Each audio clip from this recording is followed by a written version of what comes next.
So, yeah, Scott Mauvais, Director of Tech and Civic Innovation at Microsoft. And what we're going to talk about the next half hour or so is really how do we take that cusp of innovation that Gabe just talked about, and how do we make sure that that is distributed inclusively to all cities' residents. So that's what we're going to talk about for the next half hour. You met Gabe in the last session, so I won't have him re-self-introduce. But you Melanie. might remember me from the Internet of Work. And a great video. Yes. Hi, everyone. My name is Melanie Nutter. I run Nutter Consulting. We are a sustainability and smart city strategy firm based in San Francisco. And it's a firm that I actually started when I left the city of San Francisco. My previous role was running Department of the Environment for that city. And one of the things that I realized when I was in that role was that despite a city like San Francisco having the best conditions to be the greenest city, everything from financial mandates, political leadership, great outreach and education, we really were not utilizing new technology and data in a way that an innovative city like San Francisco should be.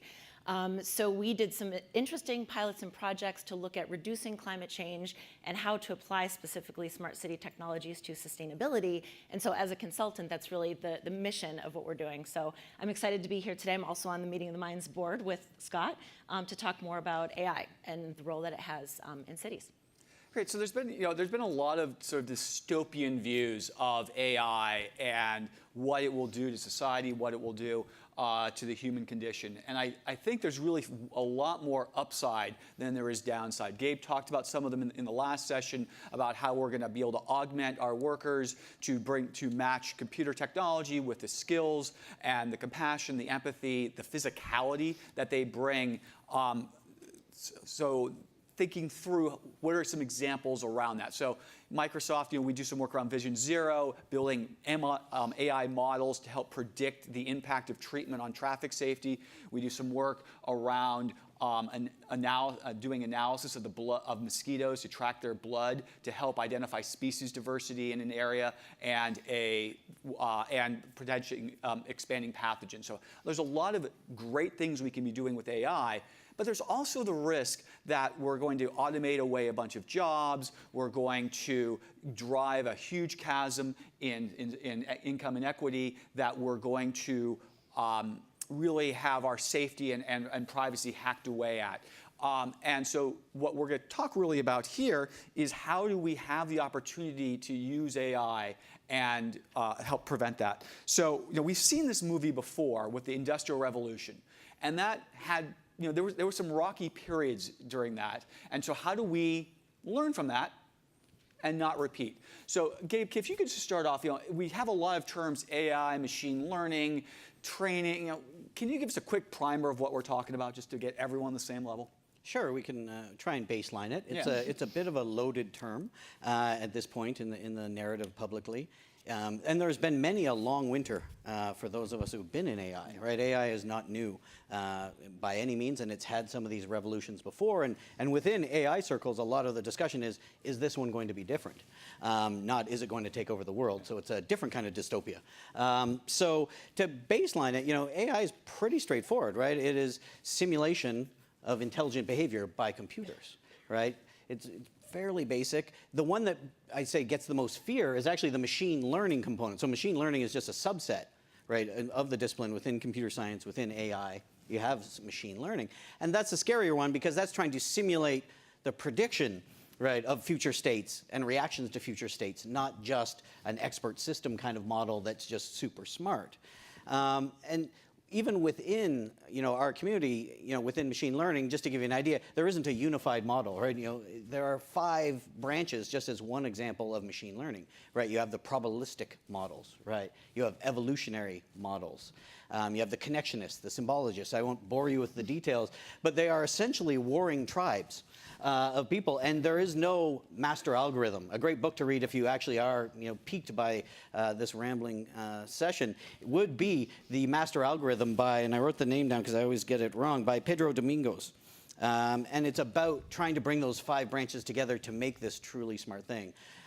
But a couple of important things to know is it's computer programming, right? Humans are doing it. There is no abstract, it's just like the cloud's not a cloud, right? So AI is not a computer, right? It's people writing code or writing algorithms that go into a computer. So obviously, I'm a little less dystopian in my views. Ultimately, machine learning is about prediction, right? And what is prediction, right? It's making false assumptions and getting away with it, right? Sometimes, right? All models are useless. At the end of the day, they're all wrong, but they're a baseline that we work from. So I think, to me, making sure that people understand there's a human element to this is an important thing. The one question, in our prep, so what's different or what's enabled this now? We have cheap compute on the edge, we have lots of accessible data, and we have crazy hardware and software acceleration. So I think the environment is ripe, and then we have societal problems that I think we can address. And again, that's the more utopian side of this. I think we can do a lot. So piggybacking on that, Melanie, what are some examples of what cities are using AI for? So we talked a little bit about what it is conceptually, but how's it being used? Sure.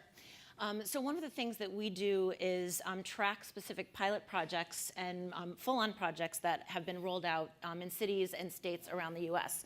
to really get a sense of everything from how is data being collected, how are sensors being used, what are some really specific examples that can describe how technology is being used by cities and government to address some of the societal concerns that we have.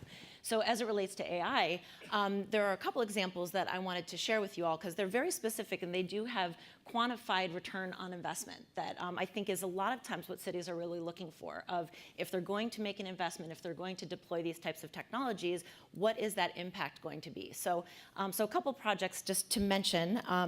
The state of Missouri took part in a $2.8 million project. It was the Department of Transportation, and they installed something called in-sync systems at 12 intersections.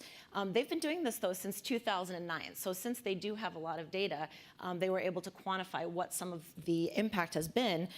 What the system essentially is adaptive traffic synchronization. So this is one of the common AI uses that you're seeing now in cities. The city of Pittsburgh has done something similar also with their local university partner, Carnegie Mellon. And essentially the goals of this type of program were to improve traffic flow and to address the safety concerns on the state highway, where about 27,000 vehicles travel each day on the highway. And so essentially how it works, just very briefly, is it's designed to enable drivers to reach their destinations quicker by regularly adjusting the timing and sequencing of the traffic signals based on real-time traffic patterns and conditions. So again, gathering that data and then having the algorithm built in there to make those real-time decisions to improve traffic flow. So, so the estimated results, and this is where it gets interesting, I think, for governments, is Department of Transportation estimated that the implementation of the system has saved drivers more than 34,000 gallons of fuel, 95,000 hours of travel time, and eliminated nearly 9.5 million traffic stops per year. So that's if we're looking at the more utopian benefit side of one really interesting example of how AI is being used for traffic. That's a great example there. So let's kind of get in, that's the positive. So let's kind of get in sort of the negative side. There's robots eating jobs. And I think it's less about AI that's interesting, as really it's just the continuation of how automation has been displacing sectors over time. Gabe, can you sort of give us a history of how automation has affected employment over the years? This is really, this goes back to the 16th century. People have been worrying about this. Yeah, new technology, innovation, all those fears are not new, and they're not unfounded, right? In fairness, transition causes displacement. And I think recognizing that and addressing that from a policy perspective is actually very important in this narrative. Sometimes we just want to steamroll over it, and you end up with disaffected, groups of people.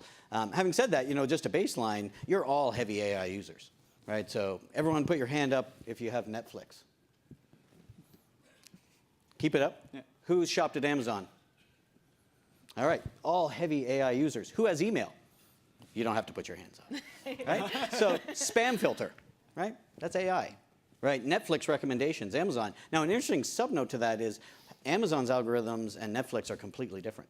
Amazon's is about driving you to the most likely purchase. Netflix is about driving you to a movie that you might like just enough that has the lowest cost to them that you'll watch. right? Which is why they don't send you the Disney pictures. They don't send you the good ones. That costs them the most money. The algorithms actually factor in what is the lowest cost movie we can most likely get this person to do. And those go to those 5 tribes I talked about, different applications. Back to the historic point, I'll get Canadian for a second. Roughly, 100 years ago, most of our workforce was in agriculture, and today it's 3%. Some other stats, that I found there. So agriculture a century ago made 1/3 of the jobs. Now it's 2%. Now, you'll be surprised by this, and you'll have to look it up if you don't believe me. But today, there are more bank tellers in the United States than there was at the advent of the ATM. Right? True. Right? Why? Right? Because banks became more efficient, they opened more branches, they grew, and so there may be less per capita, so to speak, per branch, but there's more branches, and it created more jobs in that industry.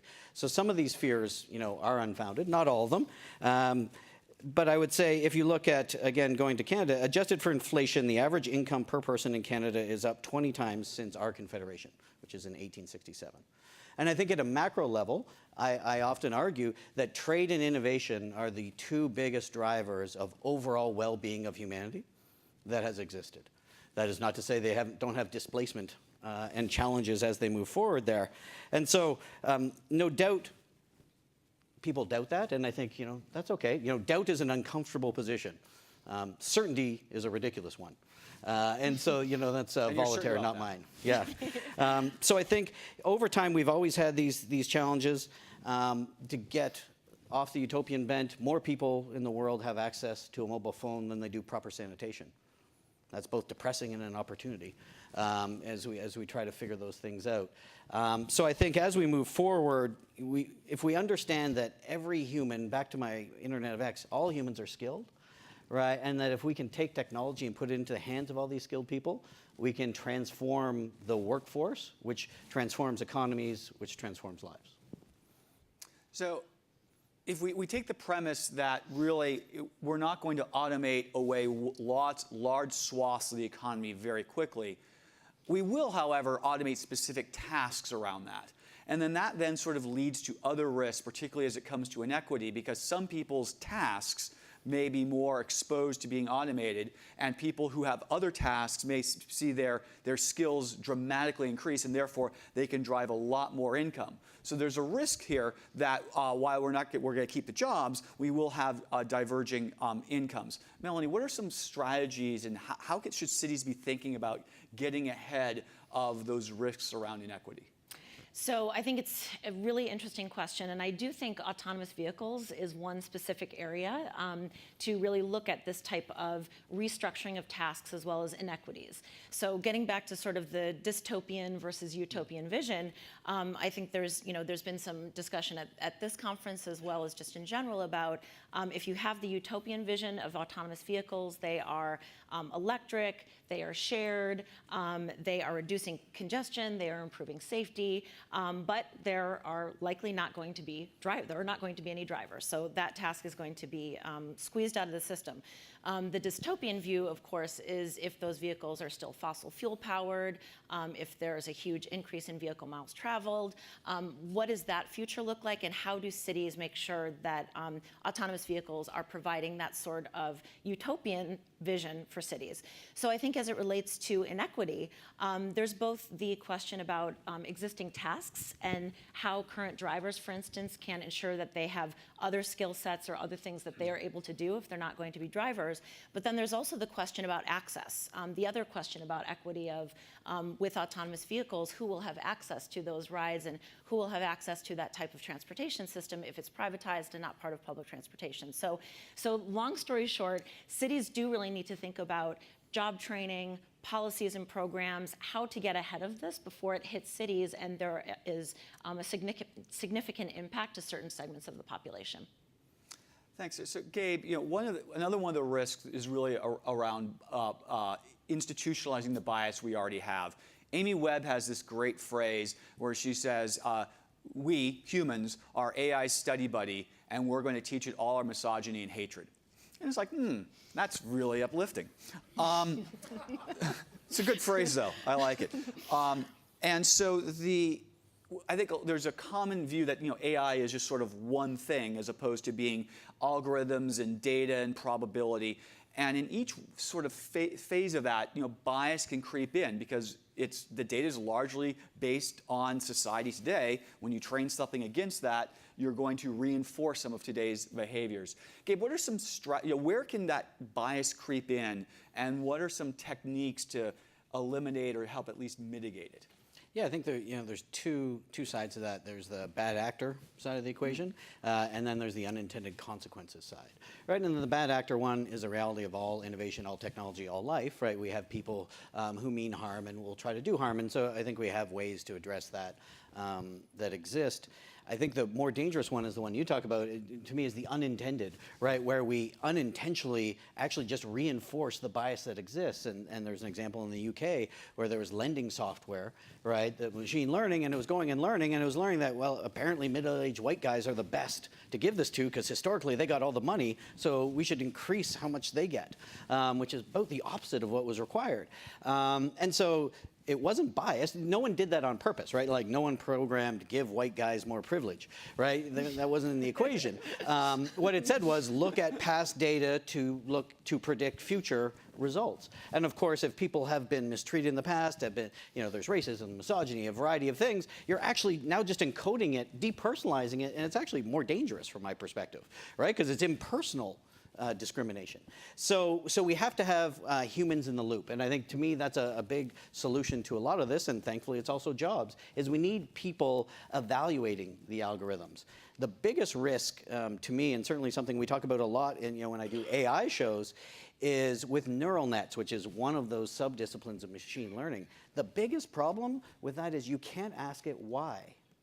Right? It's actually so complex, and its ability to make these answers, right, is you can't later say, why did you say, right, that young woman shouldn't get a loan when we know she should have? And you can't deconstruct it.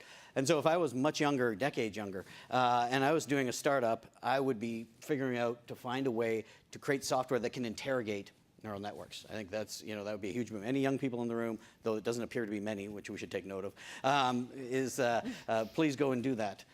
But I think it's very dangerous. We need to be aware of it. We need to be cognizant, and we need to very specifically plan for it. And Microsoft, you had your challenges, with the chatbot to show just how badly something with good intent, was turned the other way.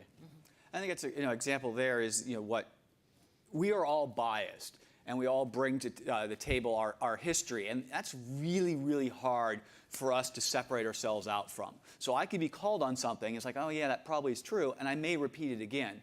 The good news is about AI and software is it is tunable. We can tune out. Tune out's the wrong place. We can tune it so that bias is reduced, where it's really hard to reprogram me. Can I chime in something? Yes. I think just what you were talking about applies, in my view, to predictive policing and what a lot of cities are using AI for right now, in the way that they're looking at historical data and working to figure out where some of those crimes may happen. But if you really think about what are those algorithms going to be, which of the tribes is doing the programming, what are some of those biases that are going to be built into the system, and how to ensure that they are addressed and looked at. And we may have time for a question or two from the audience. So we got a couple more here. So if people want to queue up at the mics, if there's any, we'll see if we can fit some of those in. Sort of, building on what Gabe talked about is the difficulty of interrogating some of these systems. One of these, AI is great at, computers are great at optimizing things. The question is, what are we optimizing for? So, take a building. You can optimize for energy usage, you can optimize for greenness, you can optimize for cost, you can optimize for comfort, you can optimize for attractability because you want the lights pretty. My concern is, who gets to make those decisions? Because it gets baked in. And what happens when you see when something's optimized not for my or society's desire? So, Melanie, what are some strategies that sort of make that more transparent, make it visible, and how do we make sure that as we are outsourcing more and more of our optimization, that is actually doing it in the interests of the constituents that are supposed to be being served? Well, I think it raises more questions than we have answers for right now, right? It's sort of looking at where some of those dangers exist and what are some of the best practices for addressing those inequities. And I think it really comes down to the actors that are part of this whole ecosystem. When you're looking at technology companies, what is their role in identifying different types of engineers and coders and their technology staff who will actually be making some of these decisions? How do they ensure that that's a diverse workforce? And what is the role of technology companies in making sure that that happens? I think it's the same for cities of what is the role for cities to say, we need to have that type of public-private partnership to really look at who are making some of these decisions and how can cities create the policies to support equity.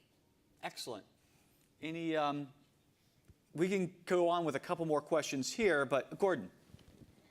I get to step out of my normal role and actually participate from this side.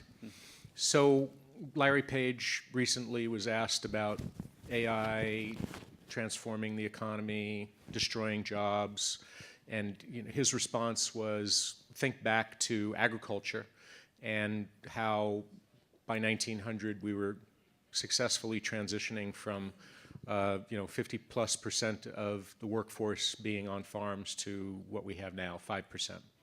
And that those jobs disappeared, but that the economy and the process of change created new kinds of jobs that we didn't even have in the Bureau of Labor Statistics menu of jobs, new titles, new functions, new roles. So technological optimists in Silicon Valley, don't worry about the job loss. That's the response we're getting from there. And some people think that that's pretty insensitive, or assuming that this is a kind of straight line from agriculture to industry to post-industrial. So putting your predictive hats on, if you think that a bunch of these jobs will be disappearing, McKinsey studies got, I think, a list of some of the ones likely to be disappearing. Are we going to see these dire negative effects that the Trucking Association believes will come, and truck drivers as we know them will be gone as autonomous trucks roll through our highways? Are we going to be successful in creating new jobs we don't even imagine? What's your general prediction as you look down the road and maybe look around the corner a little bit? Sure, I'll take that light question. So I think to start on a positive note, I think one of the great things about this AI revolution that's happened is it's forced us all to look at and understand, I think collectively, that our current social construct is broken. And it wasn't broken by AI. I would argue, it's been broken a long time, but AI has kind of pushed it to the forefront. And that, regardless of which side of the aisle you stand on, left or right, everyone's pretty much in agreement that we have to do something, right? That the nature of the workforce and the nature of our social contract is broken. And I think that's, fundamentally a good thing. I think, when I look at it, it's going to depend on what we do. So technology doesn't drive this, right? People drive this, right? And to me, there's three main things you have to look at: education, training, and then policy, right? Education is, my 6-year-old, right, should be getting trained for the 40% of job codes that will exist 5 or 10 years from now that we don't know what they are, but we do know the direction they're in. So we can do that. We can transform education. Training is for the people who are working in those jobs today, right, who can go and get new jobs so that a truck driver becomes the logistics guy to manage the electronics on the truck. Then social policy comes in, I believe, because there's a certain cadre of workers who that's not going to work for. It's too late for education, the training may or may not apply, and we have to have policy and programs that help those workers, whether it's UBI, whether it's just a check, whether it's, who knows what. I'm not smart enough in that area. And I think if we take a multifaceted approach, right, then there's a real solution. No one of those vectors will work on its own. And it's a collective thing, and it's a political thing, and that's probably what scares me, is the political nature of it. The only thing I'll add to that is I think in addition to creating new classes of jobs that we don't understand, we will also create entire new industries and ways that the economy functions that we can't even imagine. If you look at the automobile and there was this concern of what's it going to do to all these horse-related jobs. Well, yeah, so those jobs went away, but we also created things like the car culture and Disneyland and drive-in theaters and real-time logistics, all these things that not only were jobs not imagined, but the entire idea that there'd be a leisure park in the middle of a desert that people would go drive to is wacky. You can't even imagine what those were, and I think we'll see similar things along those lines. I would just chime in. I think you'd mentioned earlier young people and ensuring that training is part of early education. I will just say that my 9-year-old knows how to code through Scratch and was teaching his sitter the other night on how to code because it's something that she didn't know how to do in her mid-20s, but he does as a 9-year-old. But it's making sure that a lot of different youth have access to that and that ultimately that diversity is built in. Okay, we just have a couple minutes left, so last question there. Hi, Gabe, I think you answered my question, but I've heard people in technology say that there's no real AI right now with computers. It's all people behind the computers, deciphering data, decoding it. Can you just talk to that and say, is it really still just humans interacting with data, or at what point does it become really the computers doing all the work? Yeah, I think the easiest way to describe it, so certainly when I started my career, I've been running software companies for a long time. I was in augmented reality and virtual reality. 10 years ago, IoT and AI weren't even on my radar, and now I run an AI company that reads IoT data, right? So you don't know what you don't know. Which is, I think, an important thing to always remember in tech. The difference would be, 10 years ago when I hired, software developers, they were software developers, right? They wrote code, right? And we have lots of coding initiatives for kids, and that's good. Though, as a more future-oriented person, that's not who I hire now. So I hired 3 people last month. One of them codes. The other 2 actually write algorithms. So I think the difference is instead of humans typing in code saying if then do this, they now write codes, right, that are algorithms, not coding, that predict if this happens. It's much more complex, right? I don't even understand, some of the stuff they showed me. I was like, wow, that is beyond me. I'm still from the Fortran days for people who are, that'll date me. But so they're still humans, right? But what they're doing is differently, and they're teaching the machine to think. It really just means a few more steps down the road, it can figure a few things out, but it's all based on a human's input originally.